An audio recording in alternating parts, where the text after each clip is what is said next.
My parents left all their property to my brother in their will, even though he's been a slacker his whole life. I had to make a difficult decision about how to handle things with them. My name's Ryan, and if I ever had the slightest doubt about where I stood in my family, it vanished the day I stumbled across the will. There wasn't some big dramatic moment where my parents sat me down and broke the news themselves. Nope, I found out purely by accident, just dumb luck. Really, it happened a few months back while I was at their house, the same house I'd been helping them pay off for the last 5 years.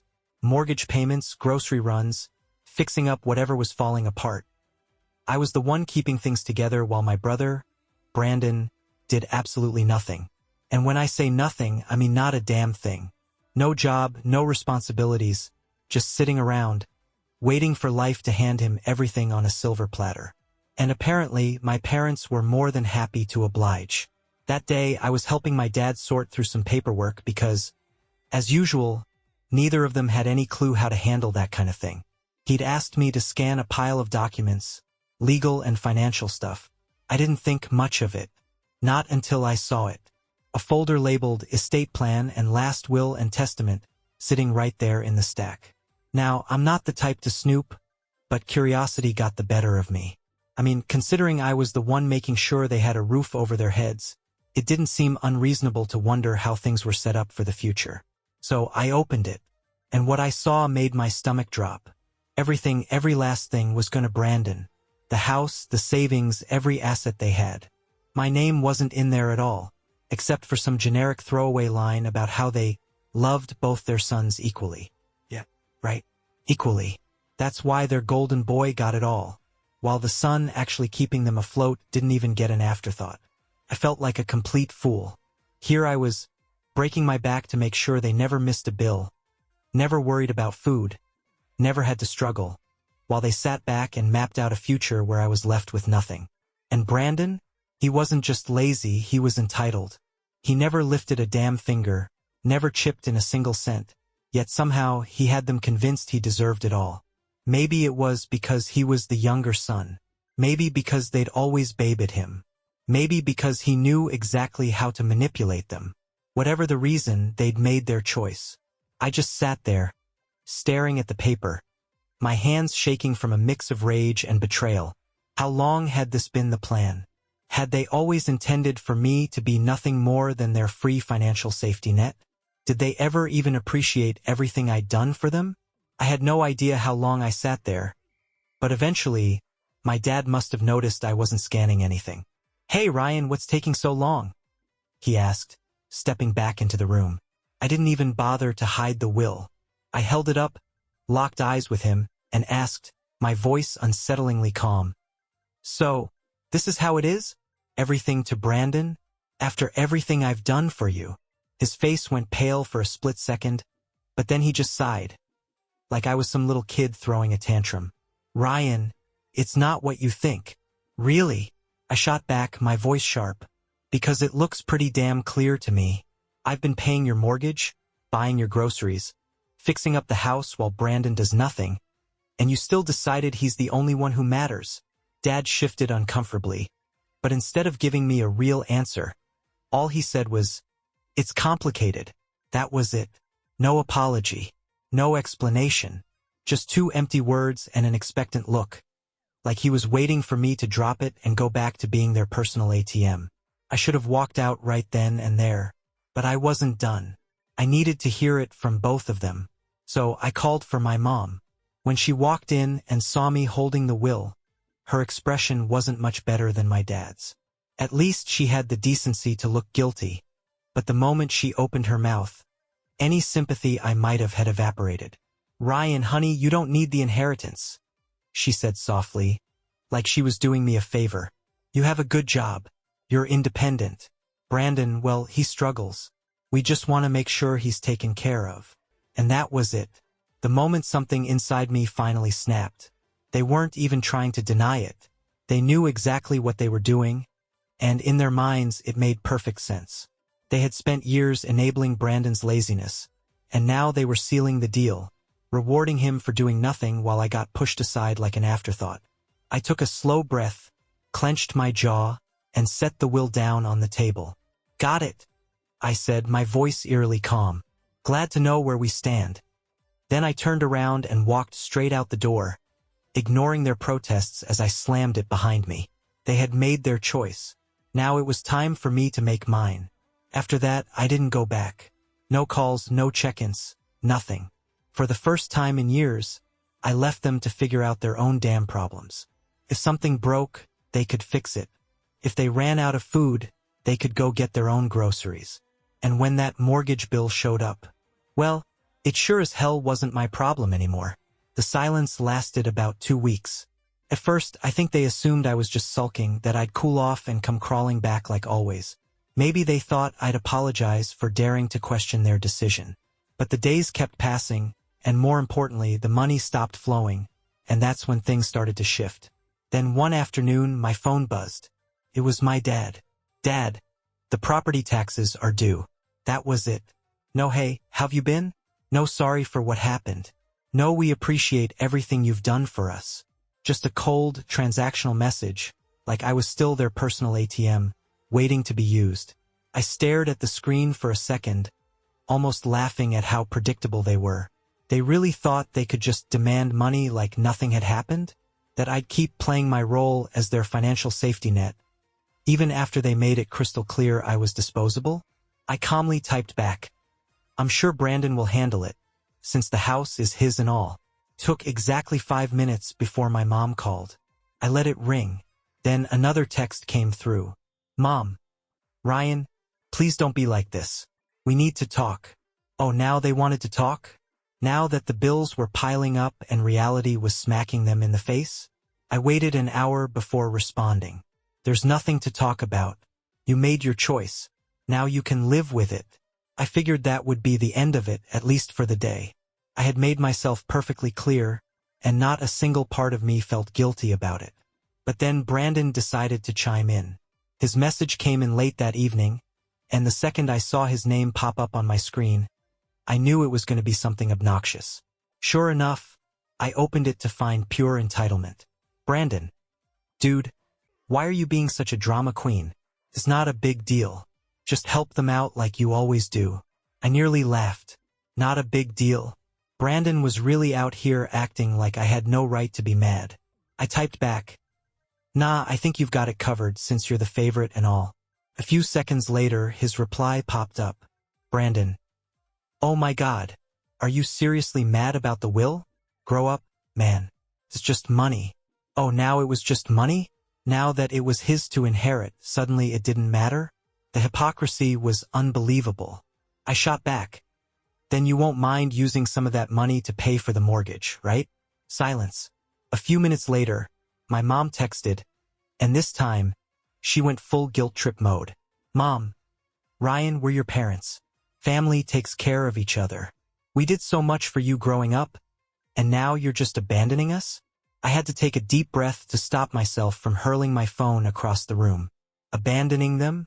I had spent years making sure they never struggled, all while they coddled Brandon and rewarded his laziness.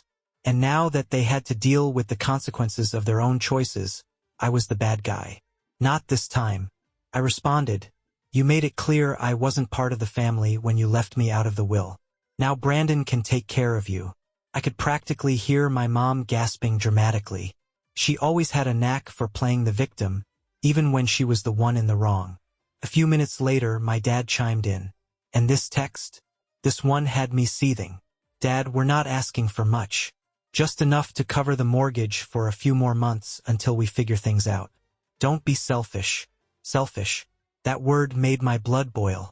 I had spent years bailing them out, sacrificing my own money, time, and energy to make their lives easier. I had done everything a good son was supposed to do. And how did they repay me? By making sure I got nothing in return. And now that I was finally standing up for myself, I was the selfish one? I clenched my jaw, took a deep breath, and typed back, No, I'm done. Then I shut off my phone. They had made their choice. Now they were going to live with it. The silence lasted 1 day. I knew they wouldn't give up that easily, but I wasn't expecting what happened next. The next morning, I woke up to a notification on my phone. A bank transfer request. I frowned. unlocked my phone, and checked. It was from my mom. She had actually sent me a request for money, like I was some ATM. The amount? For $1,000. I stared at it in disbelief, half laughing at the sheer audacity. No message, no explanation, just a cold, shameless demand for exactly what they needed to cover their overdue mortgage. They weren't even asking anymore. They were just assuming I'd cave. I declined it without hesitation. Not even 5 minutes later, my phone rang. Mom. I let it ring. Then came a text. Mom, Ryan. I know you saw the request. Why did you decline it? I took my time before replying. Because it's not my responsibility. Try Brandon. Another call. Declined. Then another text. Mom. We're going to lose the house if you don't help us. Oh, now it was an emergency? After years of treating me like a walking wallet, now they were finally facing the consequences? I typed back. Maybe you should have thought about that before deciding I didn't matter. A few seconds later, my dad jumped in. Dad, you're really gonna let your parents become homeless? Wow, that one actually made me laugh out loud. The manipulation was so blatant it was almost funny. They weren't broke. They weren't about to be tossed out on the street. They just didn't want to dip into their own savings because they were so used to me covering everything. I ignored them for the rest of the day. That night, Brandon texted. Brandon, dude, just send them the money already. You're making this a bigger deal than it is. I clenched my jaw. This entitled little prick really thought he could lecture me? I typed back. You mean the same money you're inheriting? Why don't you send it? His response was instant. Brandon, you know I don't have that kind of cash right now. Oh, so now it was about affordability? He had no problem with me draining my bank account, but the second it was his turn, suddenly he had nothing to offer. I replied, guess you better figure it out then, bro. You're the one they chose. No response. I went to bed feeling oddly at peace, like I had finally broken free from years of manipulation. But the next day, things escalated. I was at work when I got a call from my apartment's front desk. Hey Ryan, your parents are here. I nearly dropped my phone. What? The receptionist hesitated before adding. They're claiming it's an emergency and saying you won't pick up their calls. Oh, my God. They actually showed up at my apartment just because I stopped bankrolling their lives? I dragged a hand down my face, exhaling through my nose. Please don't let them up. I'm not expecting company. There was a brief, uncomfortable pause before the receptionist hesitantly replied, they're being pretty insistent. My jaw tightened. I don't care.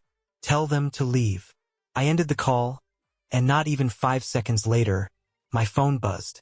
Mom, we're downstairs. Open the door. No question. No explanation. Just another demand. I ignored it. Another text. Mom, Ryan, we're not leaving until you talk to us. I blew out a sharp breath, pushing back from my desk. So that was how they wanted to play this? Fine. Time to teach them a lesson they wouldn't forget. Grabbing my keys, I stormed downstairs, my pulse pounding with irritation. I wasn't nervous. I was livid. The sheer nerve of them, showing up at my home, unannounced, expecting me to roll over like always. No phone call. No apology. Not even a fake attempt at acting sorry. Just a full-blown ambush. Did they really think they could corner me like I was some helpless kid? I yanked the door open, and there they stood, Mom, Dad, and, of course, Brandon, lined up like they were about to stage some kind of intervention. Mom had her arms folded, the classic disapproving mother stance locked and loaded. Dad stood stiff, hands buried in his pockets, looking equal parts frustrated and entitled, like the fact that he had to do this in person was somehow my fault. And Brandon, the little parasite, had the audacity to look bored, as if this whole thing was just an inconvenience for him, like he wasn't the reason we were even in this mess. The second Mom spotted me, she went straight for the dramatics. Ryan, finally, we need to talk. I leaned against the doorframe, arms crossed. No. You need to leave. She blinked, completely thrown off. Excuse me? You heard me. My voice was steady, controlled, but there was no mistaking the edge in it. You don't get to just show up at my place demanding money. That's insane. Dad let out a sharp scoff. So you're really gonna let us lose the house over some petty grudge? I let out a short, humorless laugh. Petty grudge? Oh, you mean the part where you decided I was good enough to pay your bills but not good enough to be in your will. That grudge. Mom gasped, clutching her chest like I had just physically struck her. Ryan, that's not fair. We only did what we thought was best for the family. I tilted my head, expression blank. Best for the family? You mean best for Brandon? Just say it. Silence. Thick, heavy, undeniable silence. Then, after a long pause, Brandon finally spoke. His first words since this whole confrontation started. Look, man, he muttered, shoving his hands into his hoodie pockets. I don't even want to be involved in this. I didn't ask for anything. I turned to face him, finally letting it all out. No, you just sit back and take everything that's handed to you. You're 28, Brandon. It's time to get a damn job. His face turned bright red. Dude, what the hell? I took a step forward, closing the gap between us. You heard me. You want to inherit the house? Start acting like you actually own something. You want to be the golden child? Start paying your damn bills. I'm done being your personal bank. Brandon looked away, suddenly finding the pavement very interesting. Mom inhaled deeply, clearly shifting back into her guilt trip mode. Ryan, he's your brother. I nodded, not even looking at her. Yep, and I've supported him longer than either of you ever have. Dad's expression darkened like a storm cloud. You're being selfish. I laughed, a real genuine laugh. Oh, that's rich coming from you. I motioned between them. You two decided that Brandon deserved everything, and I deserved nothing. Now that it's time to pay for that choice, you're trying to manipulate me into fixing it for you? Not happening. Mom's tone sharpened, becoming more insistent. We thought you'd be mature about this. I raised an eyebrow. Mature? You mean quietly accepting that I was betrayed and just keep paying your bills? Because let's be honest, that's exactly what you wanted. Dad stepped forward, puffing his chest out like he used to do when I was a kid, trying to loom over me. Ryan, we raised you, we fed you, we clothed you, we gave you everything. The least you can do is help us now. I looked him straight in the eyes. I already did, for years. And how did you repay me? By cutting me out. Mom's lip quivered. We thought you'd understand. I exhaled slowly, shaking my head. Oh, I understand perfectly. I understand that I was never family to you. I was just a paycheck. Silence. A heavy, suffocating silence filled the air. I turned to Brandon, who was still pretending he wasn't there. And you, what's your excuse? You had years to grow up, to get your life together, to contribute. But you didn't. Why? Because you knew they'd always take care of you. And now that they're running out of options, you just expected me to step in, right? Brandon finally snapped. What do you want me to say, man? I didn't ask for this. I nodded slowly. Right? You didn't ask for it. You just took advantage. His mouth opened, then closed. No words. No defense. He had nothing. Mom tried one last guilt trip. Ryan, we're family. Family takes care of each other. I stared at her for a long moment before answering, my voice calm but biting. Exactly. So why didn't you take care of me? She froze. No words. No comeback. Nothing. I let out a slow, deep breath, feeling lighter than I had in years. We're done here. I turned and walked back inside, slamming the door behind me. Before I even made it back to my couch, my phone buzzed. A new text from Dad. Dad, wow. After everything we've done for you, you're really gonna abandon us? I smirked, tapping out my response. Me, no. You abandoned me. I'm just finally accepting it. Then I blocked their numbers. But I didn't realize that blocking them would only make things worse. It didn't take long for everything to spiral completely out of control. Less than a day after I blocked their numbers, I started seeing posts on Facebook. My parents, despite not being the most tech-savvy, sure knew how to air their grievances online, especially when they felt like they were in the right. At first, I thought it was just typical drama from them, you know? That was their go-to move, putting family business on blast for the world to see. But the more I scrolled through their posts, the more I realized this wasn't just about me not helping out with the bills anymore. They were hiding behind this facade of family love, but it was clear they were taking shots at me. Mom had posted something about how she didn't raise her son to be so selfish and how real family sticks together no matter what. A few of her friends commented, calling me a disappointment and saying I was out of touch with what really matters. Then Dad jumped in with his own post. So-called family should never turn their back when you need them most. We gave everything to our children, and this is how we're repaid. My son, who should be helping us in our golden years, has chosen to abandon us. He tagged me and added a passive-aggressive, "I hope you're happy," at the end. But the real kicker came from Brandon. Of course, I should have known he'd get involved. He shared a post filled with lies, dripping with false sympathy. Some people think that family is just about money. They don't understand that family is about love and sacrifice. I'd do anything for my parents, but some people just don't get it. They're too wrapped up in themselves to realize that true love is about helping those who raised you. He even threw in a disguised jab at me. I wish some people could learn what it really means to be family. I love my parents, and I'm grateful for everything they've done. That was it. That was the moment I snapped. I sat there, staring at my screen in disbelief. How had it come to this? They'd flipped the whole situation, turned me into the villain. The selfish son who wasn't willing to support his parents. The ungrateful one who didn't appreciate everything they did for me. How could they? I was the one who worked hard, the one who always stepped up, and the one who never complained. I had to swallow the reality that, somehow, they had convinced themselves they were right, and now they were telling everyone that I was the problem. I wasn't going to react right away, though. I took a deep breath, stepped back, and gave myself some time to calm down. I didn't want to do something out of anger, but the more I thought about it, the more I realized I couldn't just let them get away with this. If they were going to drag my name through the mud, I was going to set the record straight. So, I pulled out my phone and started typing. I opened my personal Facebook account, the one I reserved for close friends and real family, and I posted a detailed update. I wasn't interested in playing their game. I didn't want to get stuck in a petty back and forth. I just wanted to tell the truth. Here's what I wrote. I know I've been quiet for the past few days, but I can't stay silent anymore. My family has been posting a lot of things about me online that are just plain false. They've painted me as the villain, the selfish one who refuses to help my parents when they need it most. Let me set the record straight.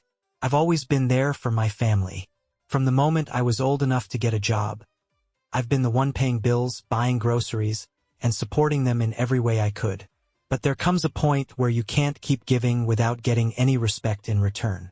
Over the years, I've watched my parents favor Brandon, giving him everything, the house, the money, all the attention, while I was expected to just keep giving without ever being treated as an equal. Some of you might be thinking, well, that's just how family works. But here's the thing, family should be a two-way street. When I found out that my parents left everything to Brandon in their will, I realized how one-sided this relationship had been. They didn't even think about me, not for a second. They've made it clear that I'm just the one they can count on when things go wrong, but never the one they actually want around unless it's convenient for them. For years, I've been the one funding their lifestyle. I've paid for vacations, chipped in for bills, even helped out with the house taxes. And for what? To be treated like a backup plan? I'm done. I'm not just some wallet they can rely on whenever they need money. I'm a person, and I deserve respect. I've earned the right to be treated like I matter, not just when they need something from me.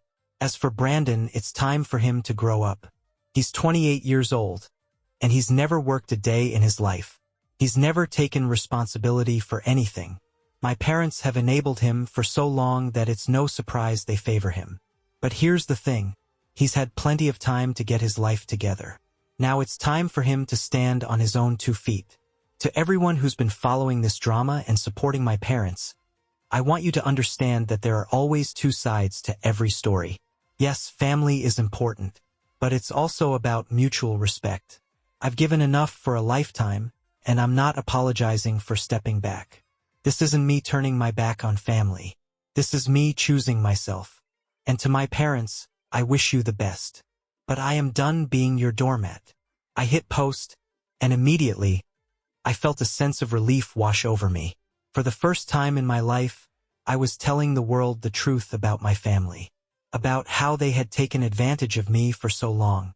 How they had always expected me to fix their problems without ever thinking about what I needed. I wasn't going to let their narrative control me anymore. The reactions were fast. Some people I hadn't spoken to in years came forward with support. A few cousins, some of my parents' friends, even distant relatives like the Post, sent me private messages telling me they were sorry for what I'd been through. It felt freeing to finally have the truth out there, not buried under guilt trips and manipulation. But of course, the backlash came. My parents and Brandon flipped out. Brandon messaged me, "You're a traitor. You really had to air all our business like this. You have no respect for family." Dad called me, practically yelling into the phone. "You've ruined everything, Ryan. You'll regret this. You'll regret cutting us off. You'll regret turning your back on your own family." But I didn't regret it. Not for a second. I blocked them all. And for the first time in my life I was free. Free from the toxic hold they'd had on me for so long. As the days passed, I could feel the weight lifting from my shoulders. I was done with being treated like less. Done with being the one always expected to fix their problems. Now, I finally had the freedom to live my life on my own terms. So no, I don't feel bad for cutting them off. I deserved better. I still do.